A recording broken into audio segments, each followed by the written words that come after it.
これまで通算7度のワールドチャンピオンに輝いているルイス・ハミルトンは、優勝数、ポールポジション獲得回数、表彰台登壇数など数多くの歴代記録を保持しています。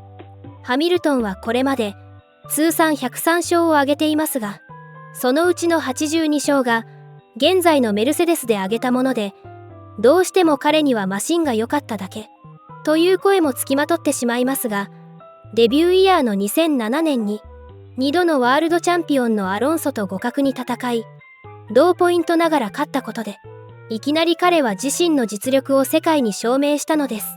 あの時見せた勝利への貪欲な姿勢、速さがハミルトンの強さの秘訣で、今ではその全てが研ぎ澄まされ、完璧なドライバーになっていると言えます。現役ドライバー20人のうち、タイトル経験者のマックス、アロンソ、ハミルトンは玉一つ抜けています。現在のドライバーズランキングを見ると、マックスが独走で、42歳のアロンソが3位、1ポイント差の4位に38歳のハミルトンがいるので、2人にとっては年齢は全く関係ないと言えるでしょう。絶対にありえないお話ですが、1チーム3大体制になって、この3人が同じマシンで戦う姿を見てみたいです。ハミルトンの1シーズンの最大獲得ポイントは、21戦中11勝を挙げた2019年の413ポイントです。現在のマックスは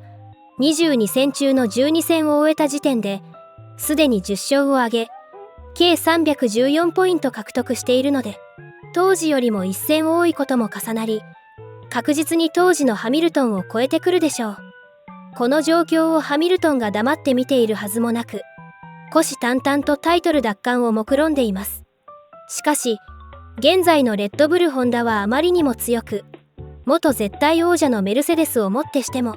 彼らへの挑戦権を得られずにいます。そのハミルトンとメルセデスの契約は、今シーズン限りとなっており、シーズン序盤には、間もなく契約が更新されると見られていましたが、シーズンが折り返し、サマーブレイクに入った今でも、両者は合意していません。では、なぜ彼らは合意しないのでしょうか。ここから、クレアの衝撃が得意とする憶測となります。その理由は、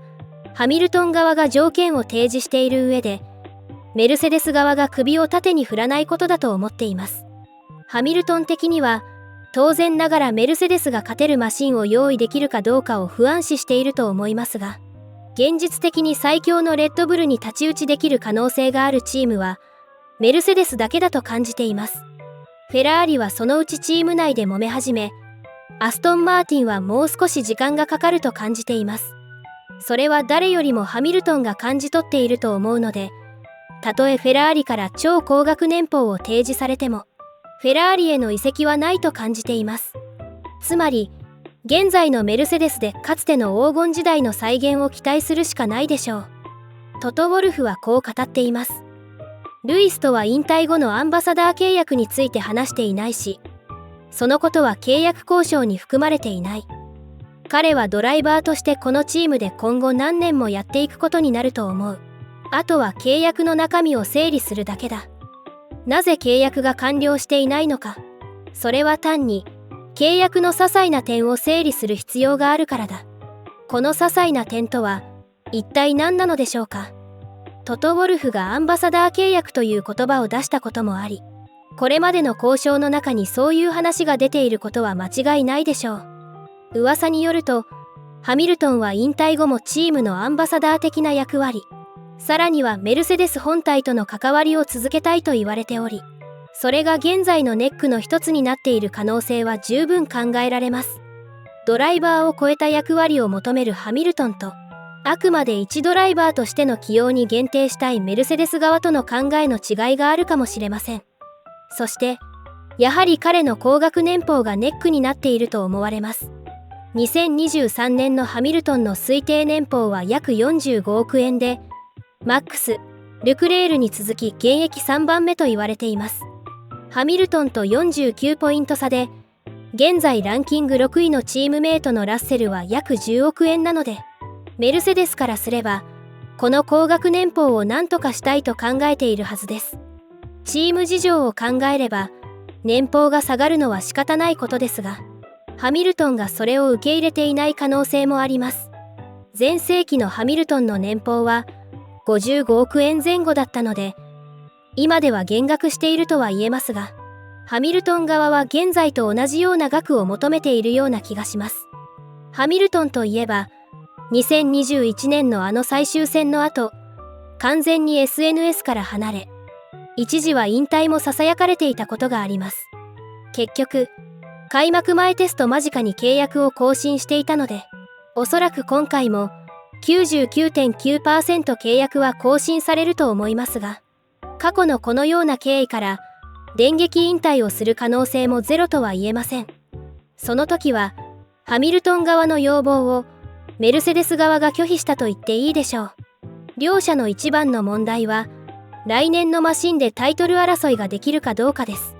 メルセデスが勝てるマシンを用意できれば、ハミルトンはレッドブルに太刀打ちできるでしょう。そうなれば高額年俸を支払っても元は取れ、チームもかつてのような良いムードを取り戻せます。画期的なゼロポットを諦めたメルセデスですが、彼らは当然ながら独自開発にこだわっているため、安易にレッドブルを真似ようとはしないはずです。それこそがトップチームのあるべき姿、プライドなので仕方ありませんが、現実的に独自開発ではレッドブルに追いつくこともできないほど、現状のレッドブルは完成されていると思います。つまり、新たなレギュレーションが導入される2026年までは、メルセデスとハミルトンによるタイトル奪還は難しいと思われます。勝っている時は自分たちのやり方、考え方が正しく、それが当たり前のように振る舞ってきた彼らですが、一旦負け始めると、わずか 1,2 年で状況は一変し、ハミルトンの口からは、レギュレーションを導入してまでも、レッドブルを止めるべきだという発言が飛び出しています。2014年から導入されたハイブリッドパワーユニットにより、絶対的なマージンを築いていた彼らは、その優位性がなくなった今、他チーム、他メーカーに勝てるだけのチーム力があるかどうかは、現在を含め、ここ数年で完全に判明するでしょう。現在の4メーカーのうち、ルノーのパワーユニットだけが、他メーカーよりも30馬力を取っていると言われていますが、その他の3メーカーはほぼ同じと言えるので、いろんな意味でメルセデスの進化が問われています。ハミルトンはこう語っています。契約はもう少しだよ。年末になるかもしれないから、皆さんを待たせることになるかもしれない。正直なところ、今これ以上伝えられる情報はない。弁護士によって交渉が進められているんだ。